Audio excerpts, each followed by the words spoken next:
நண்பர்கள் அனைவருக்கும் வணக்கம். இன்னைக்கு நம்ம இந்த வீடியோல 60 வயதுக்கும் மேல் உள்ள மூத்த குடிமக்களுக்கு மிக முக்கிய புதிய அறிவிப்பு ஒன்று வெளியாகி இருக்கு. ஸோ அதை பத்தி தான் இப்ப நம்ம பார்க்க போறோம். இந்தியாவில் பாமர மக்கள் முதல் அரசு ஊழியர்கள் வரை அனைவரும் பயன்பெறும் விதமாக மத்திய அரசு ஏராளமான திட்டங்களை செயல்படுத்தி வருகிறது. இது போன்ற திட்டங்களால் மக்கள் பலரும் பயனடைந்து வருகிறார்கள். இந்நிலையில் பிரதான் மந்திரி வய வந்தன யோஜனா என்ற திட்டம் நாட்டின் மூத்த குடிமக்களுக்கு வருமானத்திற்கான மாற்று வழிகளை வழங்கும் காப்பீடு கொள்கை மற்றும் ஓய்வூதிய திட்டமாகும். இந்த திட்டத்தின் மூலமாக வயதான தம்பதிகள் அதிகபட்சமாக 15 லட்சம் ரூபாய் வரை முதலீடு செய்ய முடியும். இந்த திட்டம் 10 வருட கால வரையறையில் உள்ளது.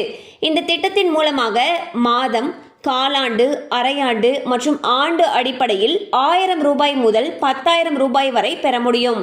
ஸோ பார்த்தீங்கன்னா மத்திய அரசு வயதானவர்களுக்காக பிரதான் மந்திரி வய வந்தன யோஜனா அப்படிங்கிற ஒரு திட்டத்தை அறிமுகப்படுத்தியிருக்காங்க. இந்த திட்டம் பார்த்தீங்கன்னா காப்பீடு கொள்கை மற்றும் ஓய்வூதிய திட்டம்னு சொல்றாங்க.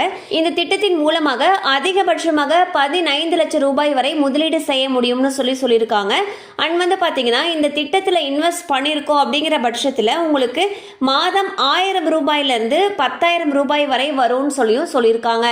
மேலும் விவரங்கள் தேவைப்படுச்சுன்னா வய வந்தன யோஜனா அப்படிங்கிற திட்டத்தை நீங்கள் ப்ரௌஸ் பண்ணி பார்த்து தெரிஞ்சுக்கலாம்.